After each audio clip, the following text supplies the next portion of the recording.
Welcome to Corralling the Chaos podcast, where we talk publicly about the things you're worried about privately.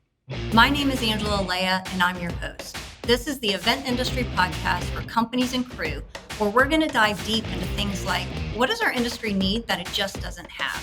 What are the things you want to know, but you're just too afraid to ask? And what are the biggest opportunities ahead for our industry? We're going to go deep, and nothing is off limits.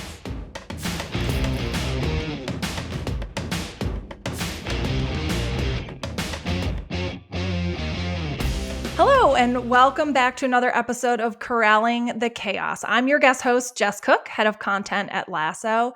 And today I'm here with Korey Troyer, business development director at event production company Herd Global. Korey has been in the industry for over 25 years with experience ranging from sports and entertainment, experiential marketing, corporate events, and theater production, and has been on both the agency and the client side. So we're super excited to have him here with us today. Welcome to the show, Korey. Thanks. Glad to be here. I love what you guys do. I love this podcast. It's great. Oh, that's so great to hear. Thank you. It's definitely a labor of love for sure. It's a lot of work and a lot of fun, and hopefully a lot of value for people. So thanks for saying that. Can you tell us a bit about yourself and what Herd Global does and what you do at Herd Global? Sure. You kind of hit my quick bio. Again, I started back in the day with experiential agency on the road doing back pre-smartphone. It was called mobile marketing. And then got into corporate rock and roll, sports and entertainment, and then eventually found corporate theater and sort of fell in love with that because of all the different elements of it, to where, like, in corporate rock and roll, you do a lot of pre-production, and it is hectic and it is heavy lifting, but once a band goes on, you got 75 minutes and it's done. Whereas in corporate theater, people forget the theater part, where there are cues, there's actual choreography where you're putting people on and off stage and spiking the stage, making sure they hit their marks and stuff like that. So that's kind of like how I got to where I am. My role at Herd is, business development. But Herd, we're an interesting company. My CSO, Fred Huther, puts it really when he says we're a 25-year-old startup. So yeah, we started out, EventsCom was the company's name for 25 years.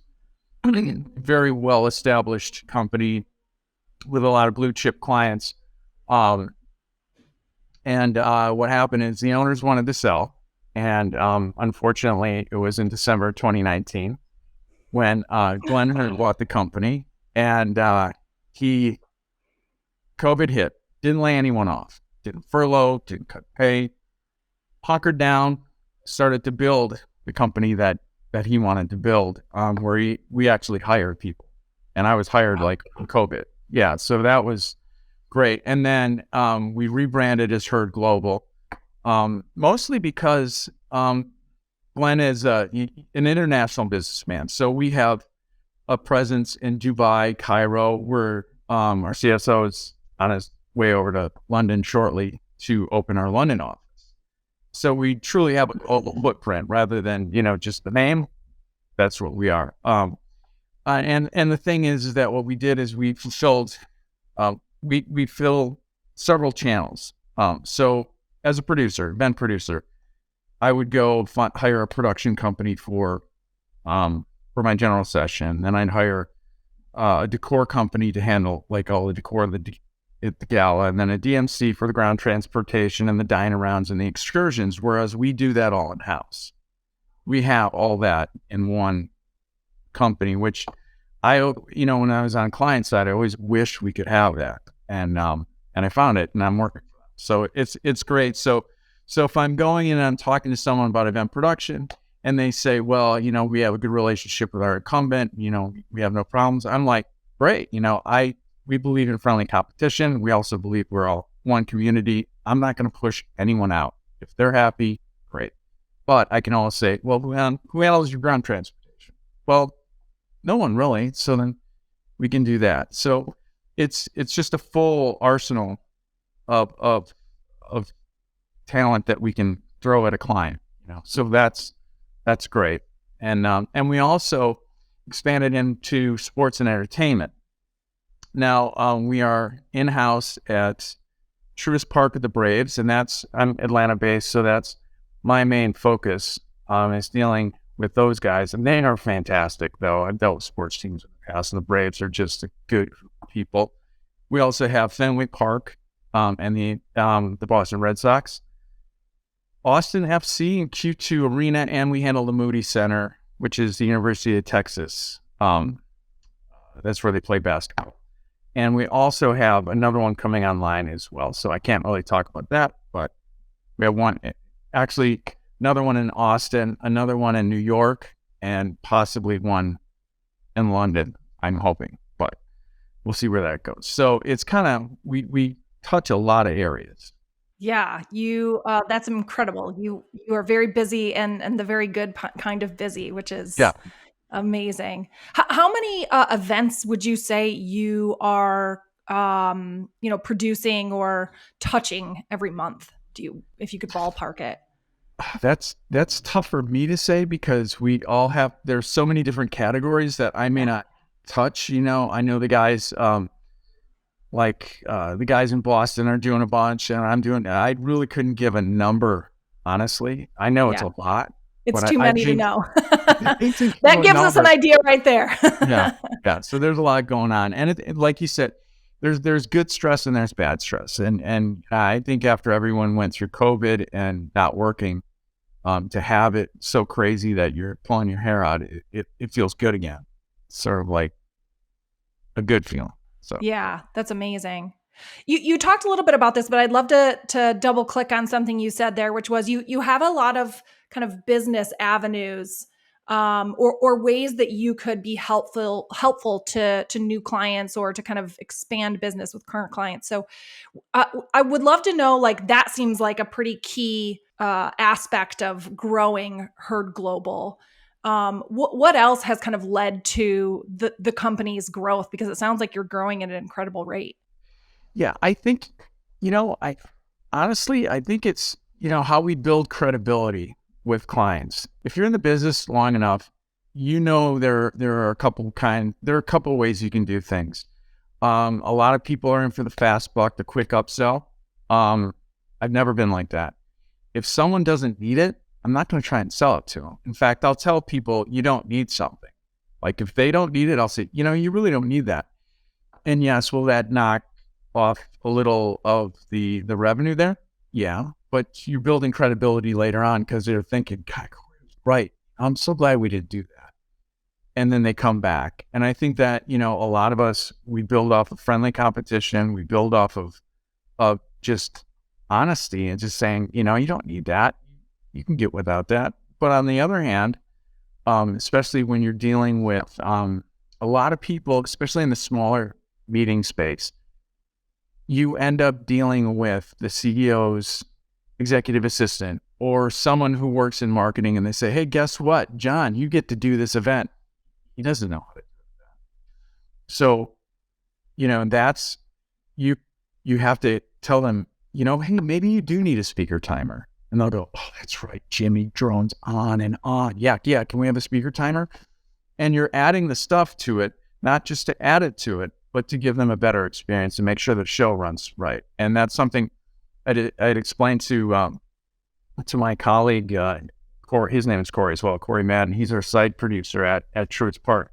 It's fantastic. And he went from a production role to a hybrid role of production and client-facing and client services. So I had to explain to him the reason these people don't understand it is because they don't know what they don't know. It's our job to help them out. Like I've written on stuff when they see, what is 12 channels of wireless mean? And I go, oh, well, those are 12 microphones, and I wrote it out and I was happy to do it. And they saw it and they're like, thank you for explaining, because no one knew.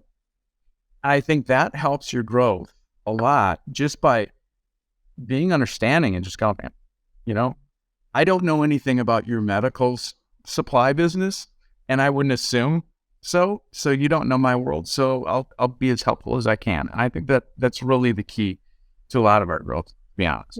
Yeah. And that builds that trust, right? Of, you're not, then I know, they're not going to sell me anything I don't need. They're going to tell me the things I really do. And that's going to be the expectation from your clients going forward, is like, they're going to give me the things that I need to be successful and nothing I don't. So Right. that's really, really great to hear. I wanted to tell this story. So we actually connected with you, Korey, through LinkedIn. Yeah.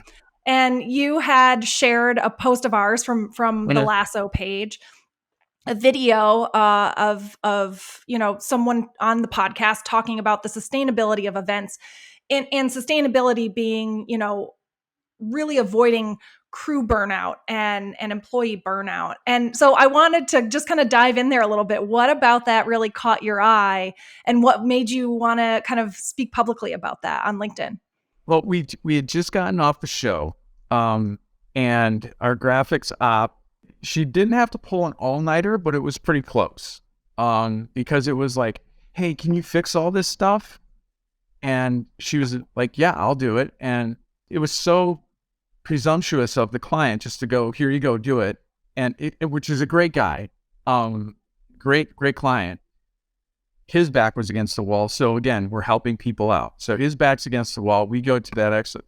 But then, it made me think of other shows I was on where we literally had to tell the client, these people have to go use the bathroom.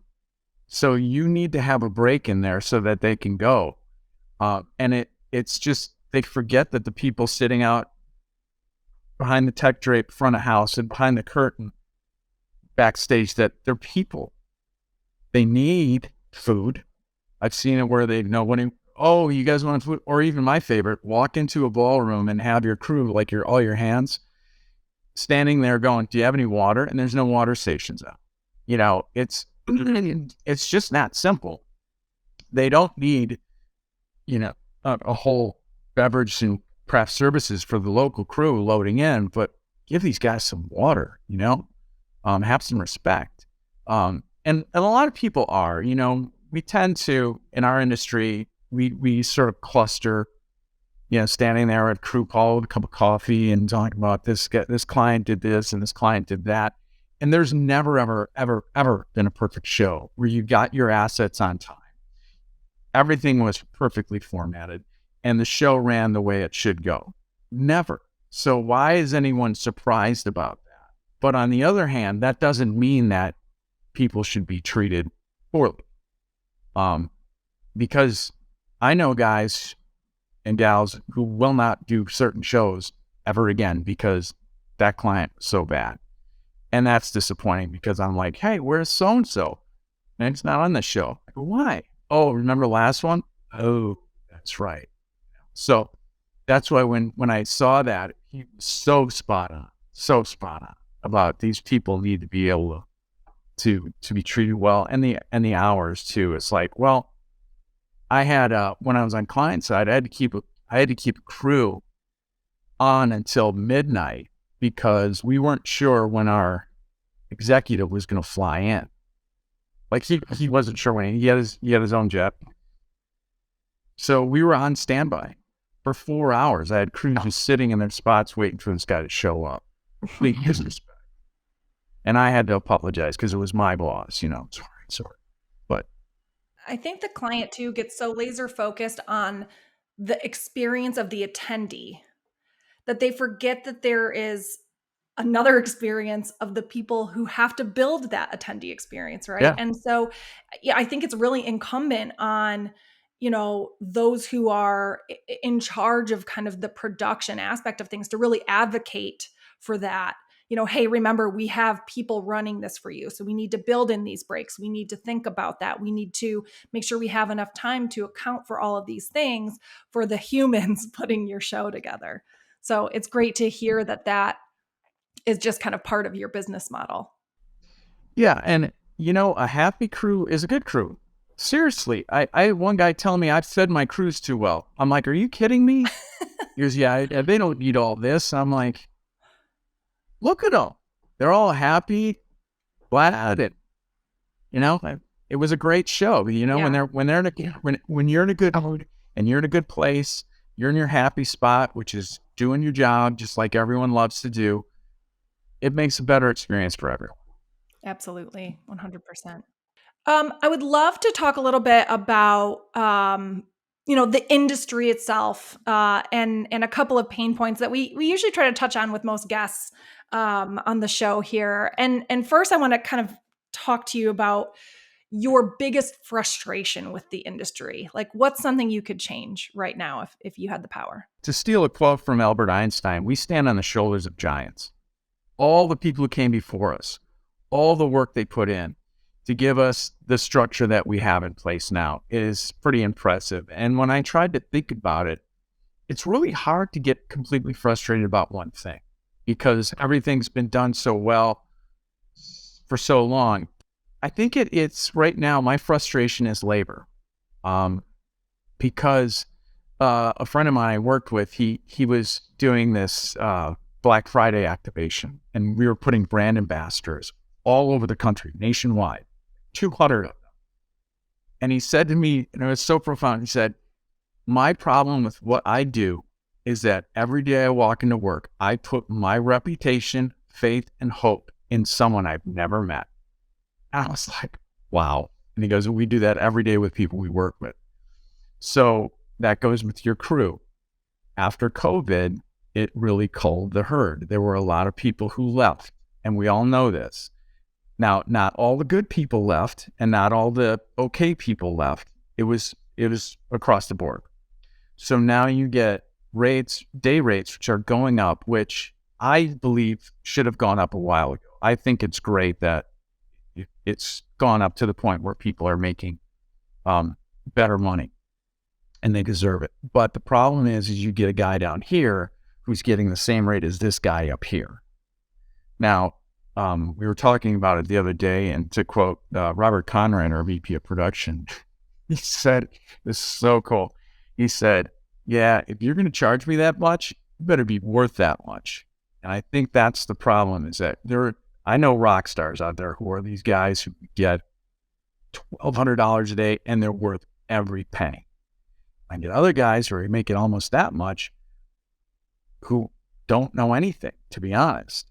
And I think that's my frustration right now in the current environment, is that everyone's making top dollar, not just the great people, but everyone is. And that's, and to be fair, it'll suss itself out eventually. But right now, that's the biggest pain point. Yeah. How do you think we solve that? Is that a matter of education, or like you say, it'll just kind of like Darwinism its way to balance? Or I do think so. I think once you get the new crop of people who are coming in, we had a guy who is fairly new to the industry that was working for us one day, and he knew enough to get by, but he was so dedicated and so ready to learn and ready to work. I just said, hey, dude, come on. Everyone has a first day. We'll figure this out. Let's start at the beginning, because everything's like water. It goes from here down to here. And he was like, thanks, man. I go, I want you on my show again. This is great. You're learning. You're doing great. So that guy's going to be a rock star eventually. He's not there. He's just beginning, but his attitude. So if we can find those people with that good attitude, that want to work, that want to learn, and that learn our craft and our industry and excel, that'll fix it. It's just right now we got to get those guys who are just stepping in because it's the gold rush. Let's face it, it is the gold rush. So they're stepping in because they can make money. But once they get up to here, they're going to be great. And I think that'll level off. yeah, that's a great point. What's something that in this industry, in the events industry, has always been done this way? And for podcast listeners, I just did the the international sign for air quotes. Always been done this way that you just feel like does not need to be done this way anymore. Could be reevaluated. I was thinking about that, and and I went two different directions. I went like how unions interact, with us. That kind of came to top of mind. And I've dealt, Local 1, New York, Local 2, Chicago, phenomenal. I mean, love working with those guys. They're the best of the best. And to be honest, most of them are worth every penny.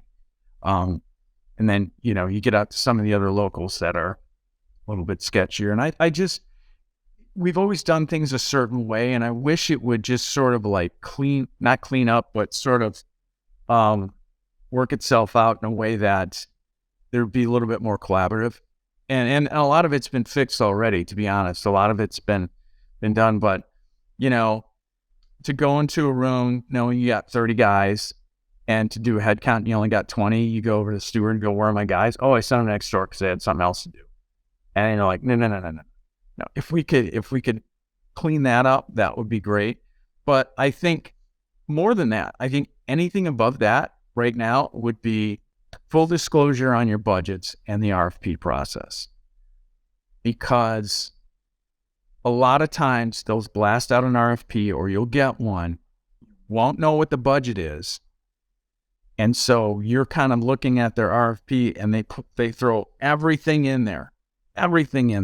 So you put everything they want in the RFP, and let's say you come up with a $500,000 estimate because you put everything in there. But to find out later, that was just their wish list, but they only really need this, and this, and their budget's like $350,000. If you would have known that, you could have gone through and picked out the stuff they didn't need, gone back and said, do you really need this or do you really need that? And I'm guilty of it myself. I've done it myself. Said, well, I don't want to give them the budget because then they'll just take, my budget just jamming full. But I've actually found, especially when I was on client side, here's my budget, hit it. And then they can hit it. And then it's much easier to give them what you want, because I've been completely knocked out of it running because we blew the budget out of the water. Or conversely, came in so low that it scared them, that they were like, do these guys know what we need? So transparency on budget and RFP process is, I think, the thing that really, really needs to change. We need to do better. And I think the clients just have to trust you better, especially if you worked with them for years. Just give me your budget. just tell me what it is, and I'll get you there. So I think that's the biggest thing that needs to be changed. I used to run creative department at an agency, an ad agency. And we always used to tell people, like, if you tell us your budget, like, we will spend every penny, because we want to make sure that what we create for you is, as absolutely perfect and great as it can be. So give us the budget that you are really willing to spend on this, because we'll spend every penny, but it will be worth it. We will put everything in there that you need to make it as perfect as we can, right? So I totally agree with that. I think it just helps both sides come to that understanding of, this is what we have, and we will put everything in there you need based on that. Nothing more, nothing less, right? So 100%. Yeah, I'm like, if that's your budget, that's your budget. We'll fix it in. I'll moonwalk stuff out of there. Yeah. If you don't need that, and so you can move stuff around in your budget too. So if this isn't as important, and it depends on the producer and the estimator, whoever's putting it together, they may just pile on in this one point. They might pile everything into this one category. They don't need that. You can move that money over here. So it's also being agile with your budgeting, being able to go, I don't really need that. I can move this around. And again, and then when they see the labor, why do you have $50,000 worth of labor? Why am I paying to fly these guys in for this show? And it's just like, can we use local guys?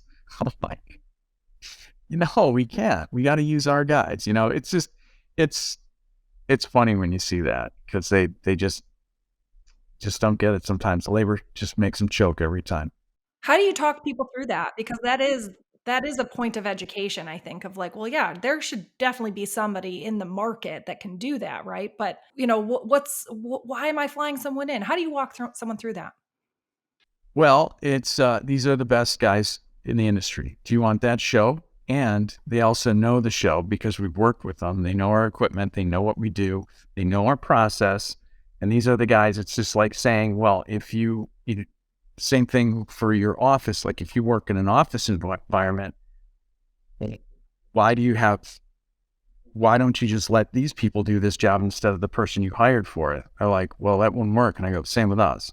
But I think honestly, when you go through the math with them, they get it. So if you say, why am I charging 8-day rate on this for these guys when the show is only like 4 days on? Well, you have to fly in, fly out. Those are 2 days because we don't do the half-day travel day. That's not cool. I don't think anybody does any. So you got 2 travel days. Then you have rehearsal, you have set, you have rehearsal, and then you go through it and they go, oh, okay. So once you just go through the math of them, they get it, I mean, they're smart people. Yeah, absolutely. I think too, part of it is, well, I can fly my folks in and the learning curve is going to be almost zero, right? They've done this Right. before. They've used this equipment before. I've worked with them before. So we can spend that time that I would spend with local talent, getting them up to speed on getting your event ready, right? So there's that too. That's kind of an unseen thing that really, really matters. Yeah. And then we explain to them, like, we get local people when we can. Like sometimes it's a win when you got your best guy and you're going to that city and let's say you're going to Dallas and 2 of your lead guys are from Dallas. You're like, there you go. We don't have to fly those guys in. But when you explain to them, like the local crew, anyone who's pulling, pushing, doing that sort of stuff, the manual labor stuff, we get all local. So that's done. But, the guys, the technical people need to be our guys. We can't just hire someone local. It just doesn't work. Sometimes it does. It's worked out once for me or twice, but for the most part, you just need your guys. That's it. Yeah, 100%. One last question for you. We like to ask this of every guest on the show. What is your hope for the live events industry?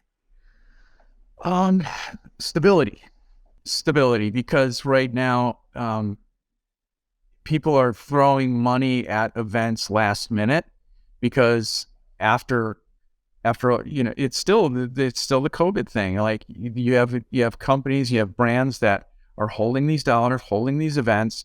And then finally, when their legal department or somebody says, okay, let's do it, they dump it in. And then boom, it's great because now we got a show, but I've got 4 weeks to plan a show that should have been taking 8 to 10 weeks to plan.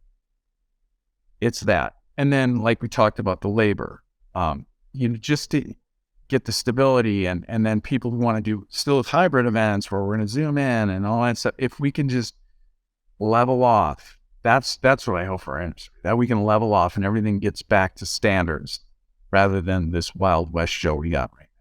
So I think we probably by next year, it'll be much better. I know everyone was saying, yeah, by 2023, it'll level up, and it has, stabilized a lot more than last year, but it's still Wild West out there. And I hope it stabilizes soon. I love that answer. I don't know that we've heard stability yet. And I think that's a really, really nice hope. Absolutely. Well, Korey, this has been great speaking with you. We really, really appreciate you being on the show and bringing your expertise on, building a business and what it takes to build something sustainable for your people, so that we can continue to bring in great new talent who want to continue to do this and learn this craft. So thanks so much. Yeah, thanks, Jess. I appreciate the time. It's been a lot of fun. Well, thank you, listeners, for joining us on another episode of Corralling the Chaos. If you enjoyed what you heard today, please subscribe to follow along. If you have any questions, please reach out to us at podcast@lasso.io. We are here to help and answer the questions that you have. We'll see you next time.